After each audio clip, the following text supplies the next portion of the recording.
Wish you all a very good evening, respected seniors and my dear colleagues. With your permission, I begin the presentation of today's topic titled Azilnidipine in the Management of Hypertension. And of course, we will be focusing on the special subset of hypertensives, that would be hypertensives with diabetes. And I believe all physicians tuning into this would agree to this huge subgroup that we face on a day-to-day basis, and yes, indeed is an area of clinical concern.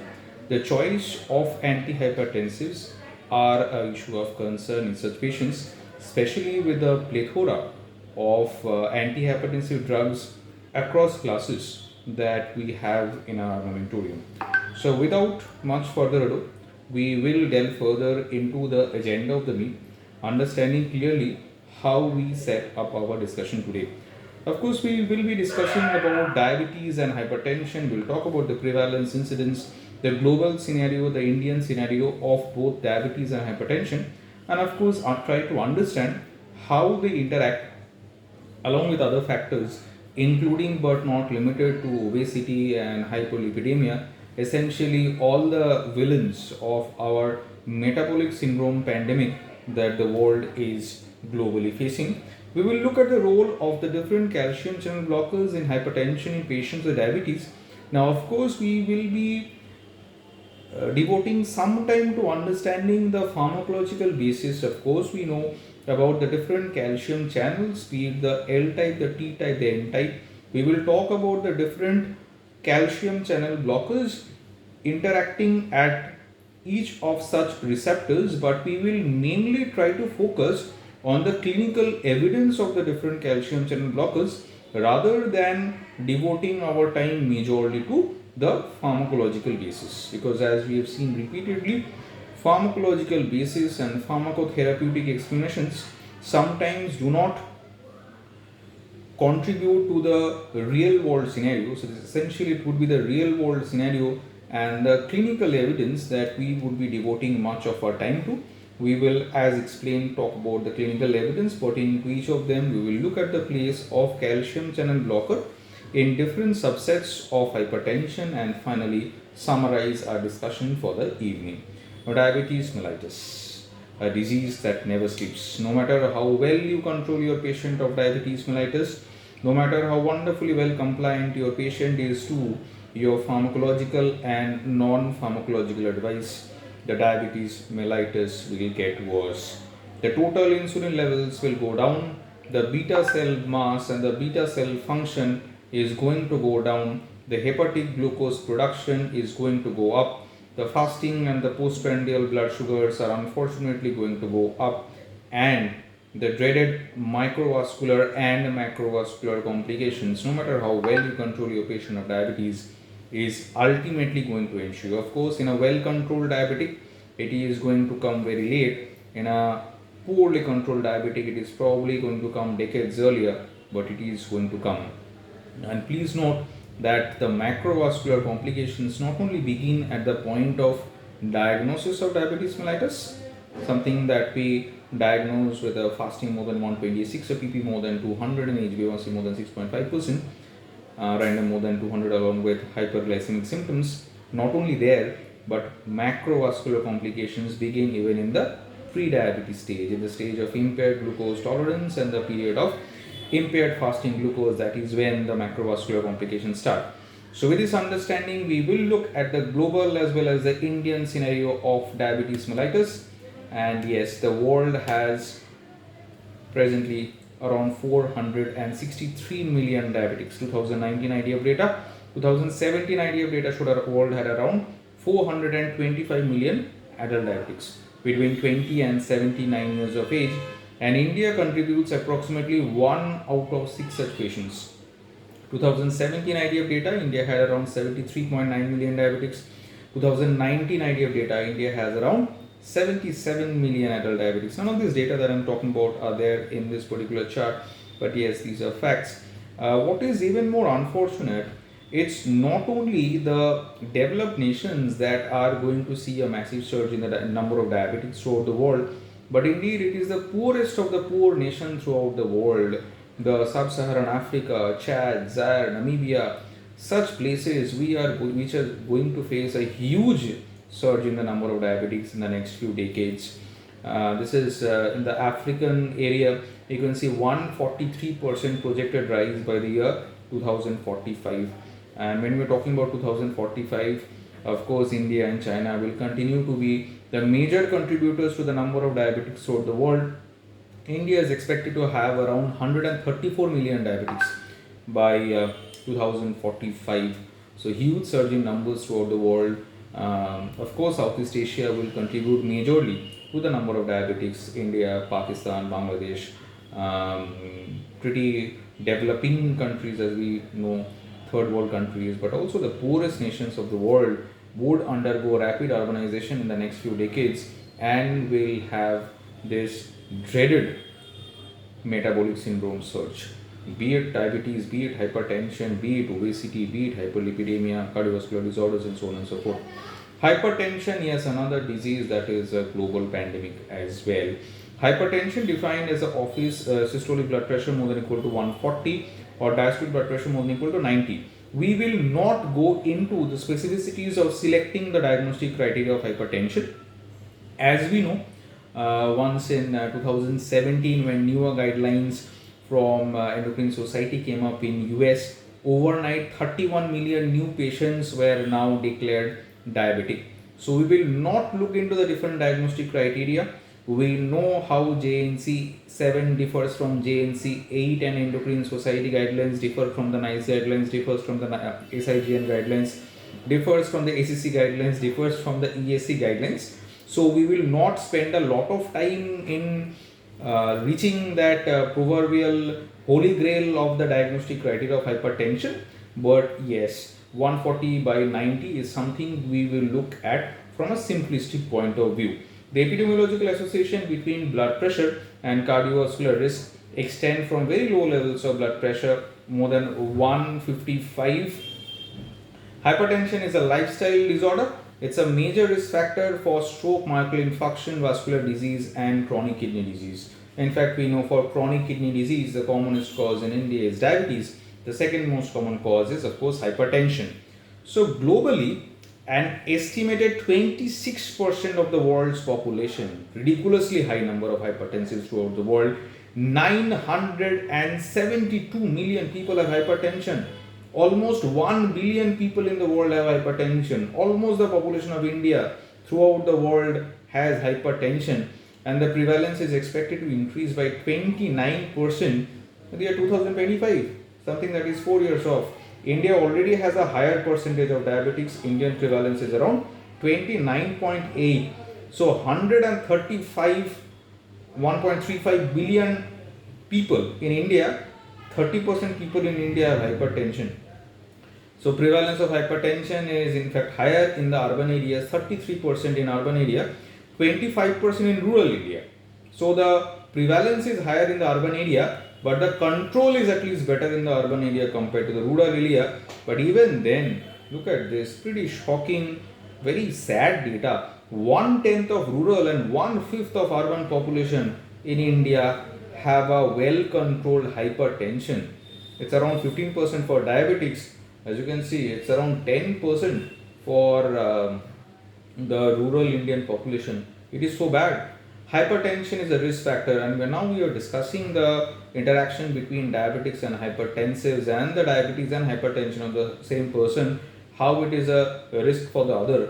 Hypertension is a risk factor for diabetes, diabetes is a risk factor for hypertension, and both of them controlled are risk factors for AS, CVD, for coronary artery disease, for peripheral vascular disease, for heart failure, for left ventricular failure, for strokes, for chronic kidney disease. And this is a very bad friendship that we are talking about, a villainous friendship, so to say. Uncontrolled diabetes can cause various macrovascular and microvascular complications that we know of. Hypertension is the second most important cause of CKD after diabetes. This is something that we know. CKD, of course, diabetes, of course, is the commonest cause of CKD. Both uncontrolled hypertension, and we can see the severity and the magnitude of uncontrolled hypertension that we have in India, and the magnitude of uncontrolled diabetes that we have in India. I have talked about the magnitude of the lack of control of hypertension in India. Let us talk about the magnitude of lack of control of diabetes in India. If in India there are 100 people with diabetes, 100 people with diabetes, 15 people, 1 5 out of 100 people in India have well controlled diabetes. 3 people are such who know that they have uncontrolled diabetes and would want to get treated for that uncontrolled diabetes, or at least aware of the fact that they have uncontrolled diabetes. So 15 plus 3 is 18. 32 out of 100 people are such who know that they have diabetes, but they are not aware of the fact that they have uncontrolled diabetes. So 15 plus 3 plus 32 is 50. And remaining 50 out of 100 patients in India don't even know that they have diabetes. They are undiagnosed. So it is that bad. And India doesn't have 100 people with diabetes. India has 77 million adult diabetics. So we can really understand the huge cardiovascular burden that we already have and the huge cardiovascular burden that we are projected to have for the next many decades in India. It is in this scenario we realize how bad the combination of these two groups would be. These are not two groups, we are talking about a single group of hypertension with diabetes, and it is in this context we will try to understand the role of calcium channel blockers in management of hypertension in diabetic patients. So the significance of treatment, substantial evidence does exist that support the benefit of BP reduction in people with diabetes to reduce major macrovascular and microvascular complications of diabetes as well as mortality. Proven benefits of BP lowering treatment in diabetes also include a significant reduction in the rate of end-stage renal disease and retinopathy and albuminuria. And of course, when we discuss about the pleiotropic action of calcium channel blockers, and when we discuss the comparison of the different calcium channel blocker, we know about the different kinds of calcium channel blocker. We know about the relatively older ones like amlodipine and nifedipine and verapamil and diltiazem. Of course, verapamil and diltiazem, as we know, would be called the non-dihydropyridine calcium channel blockers. We will of course be discussing the newer calcium channel blockers like benidipine and cilindipine, and of course azilnidipine, which is our topic of discussion today. And when we discuss this newer calcium channel blockers, particularly azilnidipine, we will of course try to analyze not only the role in hypertension but also the pleiotropic benefits, like how they work on atherosclerosis. We will be comparing the carotid intimal thickness. We will be looking at the impaired glucose tolerance. We will be looking at the impaired fasting glucose, and of course we will also be looking at the progression of CKD. We will look in the microvascular and macrovascular aspects of the same diabetic hypertensive patient when we compare the different types of calcium channel blockers. So the role of calcium channel blockers in diabetes mellitus patient with hypertension. The goal of hypertension treatment in diabetic patient is aimed at preventing and to improve the cardiovascular complication and prevent progression of organ damage. Amongst all the antihypertensive drugs, ACE inhibitors, ARBs, beta blockers, calcium channel blockers, diabetics have demonstrated effective BP reduction and cardiovascular events in randomized controlled trials. So what are our options? Our options are ACE inhibitors, ARBs, calcium channel blockers, thiazide diuretics, and particularly the thiazide-like diuretics, beta blockers, and we will look at the role about the mortality benefit and morbidity benefit when each of them are used. Of course, we know that one of the cornerstones of management of hypertension and diabetes continue to be ACE inhibitors or ARBs, but we will look at the role of the other ones, particularly calcium channel blocker, which is our today's topic of highlight. Thus, they are indicated as the basis of antihypertensive treatment strategies. It's recommended to initiate treatment with a combination of a RAS blocker with a calcium channel blocker, particularly if the systolic blood pressure is more than 160. You not only start with an ACE inhibitor ARB, you start with a combination of an ACE inhibitor or ARB along with a calcium channel blocker. And now we will look at the ESC recommendations. And what is the ESC recommending you? In your hypertensive diabetic, you target systolic to 130. If it is adequately tolerated, it's 130, less than 130, but don't target it to as low as 120. The diastolic to be targeted at less than 80. And it's recommended. We'll highlight this, we'll annotate this slightly because this is important. It's not that you start with a single agent.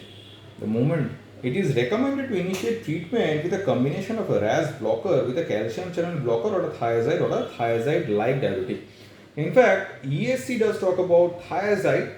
As we know, the NICE guidelines have shifted away from thiazides. They would look at the thiazide-like diuretic, but NICE specifically looks at the thiazide-like diuretics as a option 3. So essentially, ACE inhibitor ARB followed by calcium channel blocker. If a third agent is required, then it is a thiazide-like diuretic, but this is not NICE, that is not ESC. This is NICE guidelines we are talking about. But on the other hand, ESC, as we have just looked at it, ESC would recommend starting treatment with ACE inhibitor ARB along with a calcium channel blocker, provided the systolic blood pressure is more than 160. Characteristics of the different calcium channel blockers and their clinical significance, and this is what we are talking about. Now we know about the three types of calcium channels: L-type, T-type and the N-type calcium channel blockers. The relatively older agents like nifedipine, amlodipine work on the L-type. We will try to look at what the function of the L-type. The relatively newer ones like azanidipine and benidipine and cilnidipine, and benidipine and cilnidipine work on the N-type calcium channel as well. Now we will look at the importance of azanidipine working on the L-type and the T-type calcium channel blocker. How is it important? Apart from reducing the blood pressure, how really is it working on the sympathetic overactivity, how it is working on ARB blockade, and how it is reducing the progression of CKD. That is what we will look at, especially from the pharmacological basis. Yes, this is our topic of interest: azanidipine working on the L-type and the T-type calcium channel blocker. And the L-type calcium channel blocker, well, it reduces the contractility of the heart, increases pulse rate, and in kidney it increases the glomerular pressure. So if there is one agent which is really blocking only the L-type, that will produce works on the increased glomerular pressure. On the other hand, the T-type calcium channel blocker, the T-type activity, it reduces the heart rate, reduces the pulse rate, and reduces the glomerular pressure, and also reduces aldosterone secretion. So do we want to reduce aldosterone secretion? Of course, because evidence does show that aldosterone contributes to endothelial dysfunction, arterial hypertension, left ventricular hypertrophy, renal cell inflammation and fibrosis. Just move away from this. Try to remember the role of spironolactone, which is an aldosterone antagonist, in heart failure. There are only 4 classes of agent which have mortality benefit in heart failure, and aldosterone antagonist like spironolactone is one of them. It's such an old molecule, but it is one of the agents. We know, of course, ACE inhibitor ARB and beta blockers, rather the cardioselective beta blockers and aldosterone antagonists are the agents with proven cardiovascular mortality benefit in patients with heart failure. I am not going into the combination of isosorbide with hydralazine, where we have some data now. We have data pertaining to sacubitril valsartan now as well. We are not going there. What we are trying to look at is this special role of reducing aldosterone secretion by blocking the T-type calcium channel blocker with azanidipine. Right. So the role of calcium channel blockers in hypertension in patients with diabetes. Now controversy, rather a critical appraisal, exists regarding the use of calcium channel blocker, particularly the dihydropyridine like amlodipine, nifedipine, in treatment of hypertension in patients with diabetes. The appropriate blood pressure control in diabetes, the ABCD trial, it's a pretty famous trial, and published in the American Family of Physicians 2002, and the FACIT, both of them, fosinopril versus amlodipine cardiovascular event, demonstrated that there is no significant reduction in CV events with a dihydropyridine calcium channel blocker compared with ACE inhibitor. This is data from both ABCD and FACIT. And that's exactly why many guidelines throughout the world, in fact, are NICE guidelines, and I'm a big fan of NICE guidelines myself, would recommend choosing ACE inhibitor or ARB as the first line antihypertensive in patients with diabetes with hypertension. But why has ESC moved to starting with a combination? Well, conversely, the HOT trial, that is the hypertension optimal treatment trial, the systolic hypertension in European trial, and the isolated systolic hypertension in China study concluded that the use of dihydropyridine calcium channel blocker as monotherapy or in combination of another agent, and that second agent would be an ACE inhibitor or ARB, was associated with a reduction in cardiovascular risk. It reduces the cardiovascular risk. In these trials, the decreased cardiovascular risk appeared to result from the achievement of the target blood pressure rather than from the intrinsic character of the agents. So, rather than the pleiotropic action, it's absolutely the targeted BP reduction. And I believe once again, anyone tuning into this would believe that amongst all the different kinds of antihypertensive patient, particularly when we focus upon the Indian subgroup, calcium channel blockers continue to be a very highly efficacious group of drug, probably the highest efficacious group of drug when targeted BP reduction. So, the reduction of cardiovascular risk is independent of the pleiotropic action, is what these studies seem to suggest. Irrespective of the mechanism action, irrespective of the pleiotropic action, irrespective of the use on atherosclerosis, irrespective of the use on of the effect on carotid intimal thickening, irrespective of the use of renal profile, irrespective of the action on the glomerular bed, it is the targeted BP reduction that is reducing the cardiovascular risk. Now, in all these three trials, many patients required the addition of an ACE inhibitor or other antihypertensive to the dihydropyridine calcium channel blocker to achieve target blood pressure levels. The combination of an ACE inhibitor and a dihydropyridine calcium channel blocker has been shown to reduce proteinuria. Calcium channel blockers and the impact of renal function. We have looked at the role on proteinuria or albuminuria. In a later trial, we will compare the amlodipine to azilnidipine as far as the role on albuminuria goes. Now, the conventional calcium channel blockers, including nifedipine, diltiazem, as we know, is a non-dihydropyridine calcium channel blocker, and amlodipine elicit marked increase in the glomerular filtration rate and renal blood flow by dilating the afferent arterioles preferentially, whereby the glomerular hypertension and subsequent possible renal injury are expected to ensue unless systemic blood pressure is sufficiently controlled. Whereas the novel calcium channel blockers like azilnidipine, and we have seen how it works on the L-type and the T-type calcium channels, the cilnidipine working on the L-type and the N-type but not the T-type calcium channel blockers, and the vinidipine working on the L-type and the N-type and the T-type calcium channel blockers exerts a vasodilator action on both afferent and the efferent arterioles, which subsequently reduces the glomerular pressure, hence reduces proteinuria, retards the progression of CKD and improves renal outcomes as compared to the older calcium channel blockers. But mind you, this previous slide was basically discussing the pharmacological basis and the mechanism action. Now, always the pathophysiological explanation and the pharmacotherapeutic explanation of a certain drug might be appealing, but whether that translates to clinical evidence as well, and that is what we are looking at. Because at the end of the day, we are not researchers, we are not scientists, we are physicians following clinical evidence, and we follow clinical evidence rather than preclinical evidence. So, what does clinical evidence have for us when we discuss the role of azilnidipine compared to the other calcium channel blockers, particularly a time-tested molecule like amlodipine, and what is the clinical evidence pertaining to that? Now, comparative effect of calcium channel blockers on glomerular function in hypertensive patients with diabetes mellitus, and what does it show? To evaluate and compare the longitudinal effect of monotherapy with L-type blocker like amlodipine, or L-type T-type blocker like azilnidipine, or L-type N-type blocker like cilnidipine, or L-N and T-type calcium channel blocker like vinidipine on eGFR, and to investigate the association of treatment duration with eGFR in diabetic patients with hypertension. And what does it show? It really showed that there is no significant association between treatment duration and both eGFR and serum creatinine level with all calcium channel blockers are non-inferior to each other. Now, this is one data. It's a good data, it's a promising data, it's believable data. And what are the other data pertaining to this? And here we would get slightly different data from the BOAT2 study. What it does show is that azilnidipine but not amlodipine reduces the urinary albumin excretion.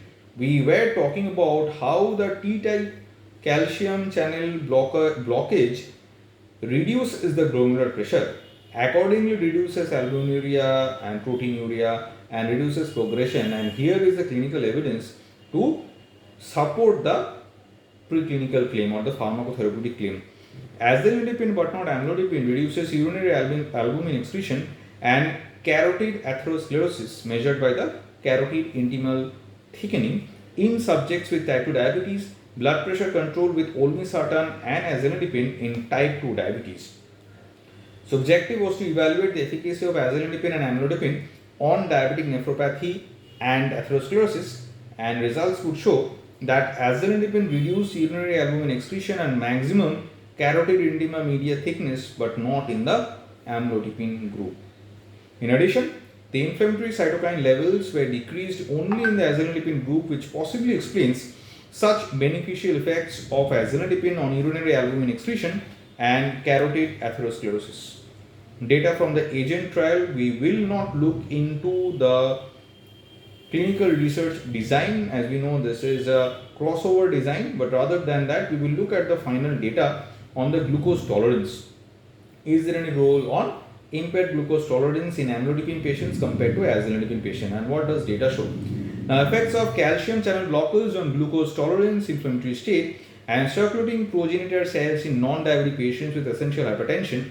A comparative study between azadirachtin and amlodipine on glucose tolerance and endothelial function. It's a crossover trial, the AGENT trial, and it shows that, I'll annotate this a bit. Well, oral glucose tolerance outcomes, look at this. On your y-axis would be the blood sugar levels, and in the baseline group 137, look at the amlodipine group, significant increase to 149. In fact, in the azadirachtin group, it's actually lower than even the baseline group. So it's getting reduced in the azadirachtin group, it is getting increased in the amlodipine group. So moving on, the insulin sensitivity outcome, that is something that we measure with the HOMA-IR, as we know. And once again, look, from baseline 44, the increment to azadirachtin is only 47. Whereas in the amlodipine group, look at this, 57, significantly higher HOMA-IR values indicating higher insulin resistance in the amlodipine treated group. So azadirachtin significantly decreased levels of glucose and insulin 120 minutes after the 75 gram oral glucose tolerance test. Further data from the AGENT trial. Now, azadirachtin and amlodipine on glucose tolerance and endothelial function. After azadirachtin, the heart rate significantly decreased. The number of circulating hematopoietic progenitor cells was also significantly increased. Significantly decreased levels of glucose and insulin 120 minutes after the 75 gram oral glucose tolerance test. Decreased serum levels of highly sensitive CRP, possibly indicating a lower inflammatory, and probably this low level of inflammation reduces the atherosclerotic risk in the azadirachtin group. Decreased interleukin 6 agent as well, and look at the p-values, very significant p-values. Azadirachtin treatment may have beneficial effects against glucose tolerance, insulin sensitivity, the inflammatory state and circulating numbers of progenitor cells in non-diabetic patients with essential hypertension. The CORT randomized control trial. Comparison of azadirachtin and trichlormethiazide in Japanese type 2 diabetic patients with hypertension. So essentially it's another group of antihypertensive. It's a thiazide diuretic, and at 48 weeks in the azadirachtin group, although the HbA1c reduction is comparable between the two groups, look at the systolic and the diastolic blood pressure reduction. Double digit BP reduction in the azadirachtin group compared to the thiazide group. Look at the dizziness as well. So chance of dizziness, adverse effect profile is also better in the azadirachtin group. Although the BP reduction is higher, the adverse effect profile is actually better in the azadirachtin group compared to the thiazide group. In fact, orthostatic hypotension, as we know, is a established adverse effect of thiazide group of diuretic as well. So azadirachtin along with alpha blockers. Azadirachtin was more effective for controlling blood pressure than trichlormethiazide in Japanese type 2 diabetes patients, whereas trichlormethiazide was more effective for reducing albuminuria than azadirachtin. Both of these agents, however, similarly exacerbated glycemic control in type 2 diabetes patients with hypertension. Now the OLCA study, it's a combination of antihypertensive. So combining, the comparison would be between olmesartan and calcium channel blocker like azadirachtin. or candesartan and calcium channel blocker amlodipine. So olmesartan and azellipine group compared to candesartan and amlodipine group. So olmesartan and azellipine group had a more persistent early morning antihypertensive effect and produced greater decrease in heart rate than candesartan and amlodipine. Data is the same as well. Further data, azellipine plus olmesartan in type 2 diabetes patients hypertensive from the OLCA study. Olmesartan and azellipine had a clinically relevant benefits than candesartan and amlodipine. More persistent early morning antihypertensive effect, produced greater decrease in heart rate, decrease fasting blood glucose and HbA1c level, and decreases microalbuminuria. Now, as the two ACE inhibitors like olmesartan is an ARB, the candesartan is an ARB as well. Similar comparable microalbuminuria between the two groups. So the difference in the microalbuminuria is arising out of the azellipine being compared to the amlodipine rather than the two ARBs being compared to each other. Fasting blood glucose, hemoglobin and the urinary albumin levels decrease significantly in the OL group. OL group is the olmesartan with azellipine group, but not in the CA group. CA group is the candesartan combined with amlodipine group. Further data from OLCA study, azellipine plus olmesartan in type 2 diabetes patients, and once again urinary albumin levels decrease significantly in the olmesartan plus azellipine group, but not in the candesartan plus amlodipine group. We were hurrying across the data. We will highlight this data a bit. Look at the urine albumin level decrease. It's 45 compared to 6.3. 45 compared to 6.3. Look at the p-value, very significant p-value.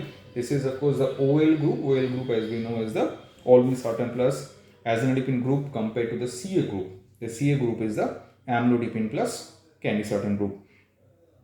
The urinary albumin positive patients, once again look at this in the OL group versus this from baseline. This is the OL group from baseline to 24 weeks. Look at the reduction, significant reduction, minimal reduction, and this is the CA group from baseline to 4 weeks, almost no reduction. Look at this, almost no reduction.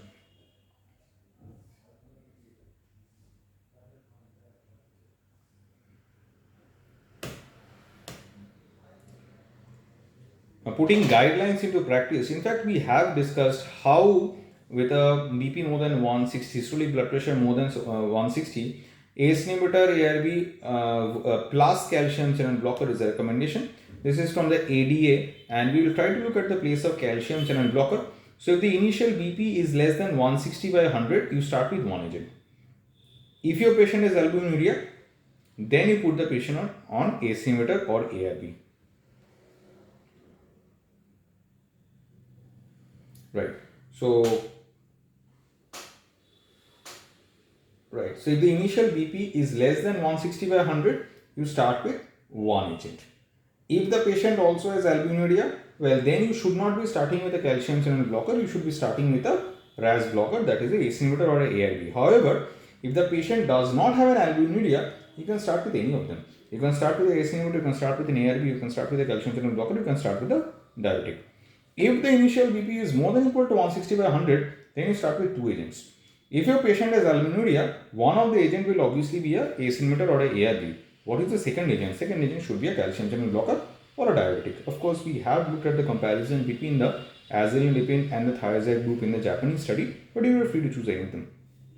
If your patient does not have albuminuria, then you can choose any of them. So you can use on the three agents, ACE inhibitor or ARB, or calcium channel blocker or thiazide like diuretic. You can choose any two of the three.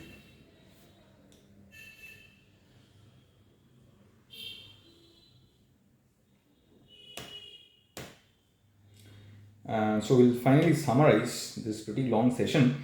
Hypertension is the risk factor for diabetes mellitus, and diabetes mellitus is the risk factor for hypertension. Uncontrolled hypertension is a risk factor for ACE, CVD, and coronary artery disease, and peripheral vascular disease, and heart failure, and left ventricular failure, and cerebrovascular accident, and chronic kidney disease as well. Uncontrolled diabetes mellitus can cause various macrovascular and microvascular complications. So if your antihypertensive agent is also worsening the diabetic profile like amlodipine is doing to certain extent as compared to azanidipine, then also your choice becomes a significant issue. Both uncontrolled hypertension and diabetes mellitus can cause severe cardiovascular complications and many other complications. Controversy does exist regarding the use of calcium channel blocker in diabetic hypertensive patient, particularly conventional calcium channel blocker, and we have now discussed the role of the really non-conventional calcium channel blocker, the so-called L plus T, L plus N plus T, L plus N, and how exactly azanidipine stack up against the relatively older calcium channel blocker, including but not limited to the so-called gold standard like amlodipine. How exactly does azanidipine compare up to it? The novel calcium channel blockers like azanidipine, which is an L and T type of calcium channel blocker. Also, the other newer agents like cilnidipine, which is a L and N type of calcium channel blocker, so that will not have a role on the aldosterone antagonism, and benidipine, which is the blocker of L, N, and T, found to be effective in such patients, which was subsequently reducing the glomerular pressure, reduces proteinuria, retards the progression of CKD, and improve kidney survival is something that we have seen from the OLCA study as well. OLCA study, as we now know, is a comparison between olmesartan plus azanidipine versus candesartan plus amlodipine, and how significantly better data in the improvement of the renal profile as also the incidence of dysglycemia when compared between the two. Substantial evidence supports the benefit of BP reduction in people with diabetes to reduce major macrovascular and microvascular complications of diabetes as well as mortality. The decreased cardiovascular risk appear to result from the achievement of target blood pressure rather than the intrinsic characteristics of the agent used. We have come to the end of our session, and now we open the platform for your questions.